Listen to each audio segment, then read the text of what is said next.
শুভ পৌষ সংক্রান্তি বা মকর সংক্রান্তি এটি বাঙালির একটা বিশেষ দিন।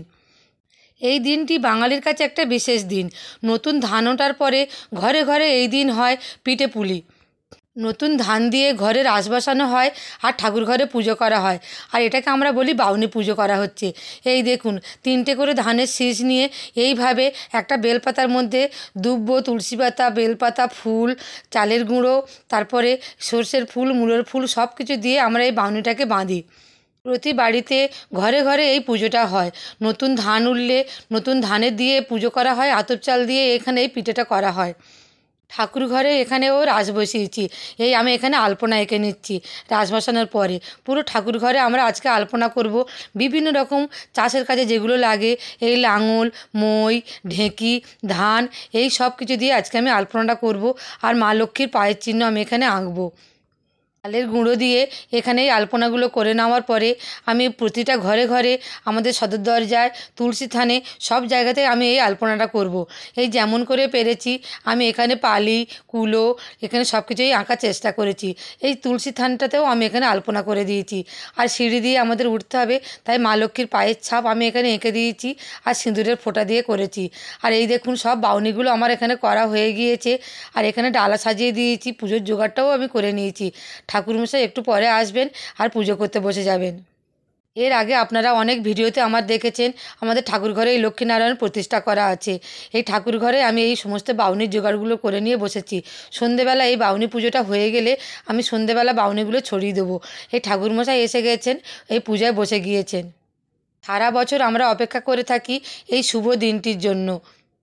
নতুন ধান উঠলে সেই তার থেকে চালের গুঁড়ো করে হবে আজকে বাড়ি বাড়ি পিঠেপুলির উৎসব। এই আমাদের উপরের ঘরে মা মঙ্গলচণ্ডীর ঘট বসানো আছে, এখানেও আমি একটু আলপনা করে দিলাম। এই সন্ধেবেলা পিঠে হবে, তার জন্য আমি চালগুলো ভিজিয়ে রেখে দিয়েছিলাম। এই চালগুলোই গুঁড়ো করে করে নিচ্ছি। এই আতপ চালের গুঁড়ো করে নিয়ে আমি একটু আতপ চালের ঠাসাটাও করে নিচ্ছি। নারকেল পিঠে করব, যতটা সম্ভব কাজটাই এগিয়ে নেওয়ার জন্য। সন্ধে হয়ে গিয়েছে, আমি ঠাকুর ঘরে সন্ধে টন্ধেগুলো দিয়ে নিয়ে তারপর আমি এই বাউনিটা ছড়িয়ে দেবো। এটাকে বলে বাউনি ছড়ানো।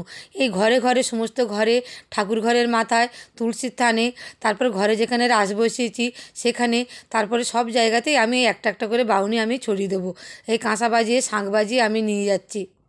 সেই যে বলে না বাঙালিদের 12 মাসে 13 পার্বণ, এটা কিন্তু 13 পার্বণের মধ্যে একটা অন্যতম পার্বণ, এই পিঠেপুলি উৎসব বা পৌষ পার্বণের এই উৎসব। ঘরে রাস বসিয়েছিলাম, সেখানেও আমি একটা বাউনি দিলাম। মানুষ কত কষ্ট করে তবে এক মুঠো ধান থেকে তারা ভাত তৈরি করে, আর সেই ভাত তবে আমাদের খিদাটা নিবৃত্তি করে।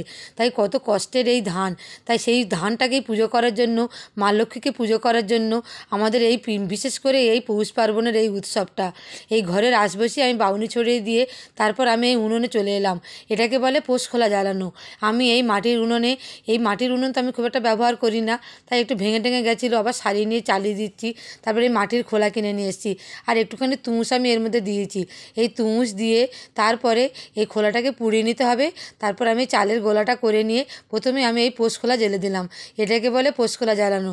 আর এই পিঠেটাকে বলা হয় আজকে পিঠে, কেউ বলে চিতি পিঠে, কেউ বলে চিতই পিঠে, এক এক জায়গায় এক এক রকম নাম বলে। তারপর আমার চিতি পিঠেগুলো করা হয়ে যাওয়ার পরে ওই উনুনে আমি গরম কড়াইটা বসিয়ে দিয়ে আর এই বেগুনের বোঁটা কেটে নিয়ে তেল দিয়েছি। তারপরে এই এক বাটি করে আমি এখানে চালের গুঁড়োর ব্যাটারটা ঢেলে দিচ্ছি। এইভাবে আমি সরু চুগলি করে নেবো। কেউ বলে এটা সরু চুগলি, কেউ বলে ডালের পিঠে। এটা কিন্তু অ্যাকচুয়ালি সেই ধোসার মতোই খেতে লাগবে, খুবই পাতলা করে এইভাবে হয়ে যাবে। পিঠেগুলো করতে বেশি সময় লাগে না, এই একটুখানি চাপা দিয়ে রাখলেই 3-4 মিনিট পরে পরে তুলে নিলে এই পিঠেগুলো কিন্তু হয়ে যাবে। এই দেখুন কি সুন্দর উঠে যাবে। আমি ঠিক কাগজের মতন খুন্তি দিয়ে পাশ কাটে কাটে তুলে নিচ্ছি, একটা একটা করে পাট পাট করে সব পিঠেগুলো আমি করে নেব। তারপর আমি এখানে নারকেলের ছাই মেরে নিচ্ছি। আমি একটু নারকেল পিঠে বা দুধ পুলিও করে নেব। এই এক এক করে সমস্ত নারকেল পিঠেগুলো আমার এখানেই করা হয়ে গিয়েছে। এই পৌষ পার্বণে বিভিন্ন রকম পিঠেগুলো আমি প্রতি বছরই করে থাকি।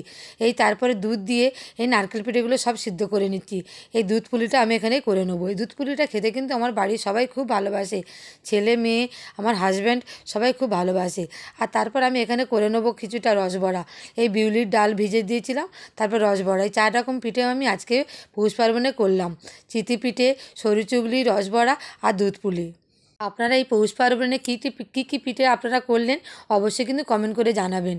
গঙ্গাসাগরে লোকে গেলে সেখানে পুজো দিলে ফিরে আসে তবে কিন্তু এই পিঠেপুলিটা বাড়িতে হতো। তখন গঙ্গাসাগর যাত্রা তো খুবই দুর্গম ছিল, তাই তখন এই নিয়মটা ছিল। তাহলে কেমন লাগলো আমার আজকের এই ভিডিওটি, এই পৌষ পার্বণ আর পিঠেপুলির ভিডিওটি ভালো লাগলে সবাই লাইক করবেন, কমেন্ট করবেন আর পেজটিকে ফলো করে পাশে থাকবেন। ধন্যবাদ।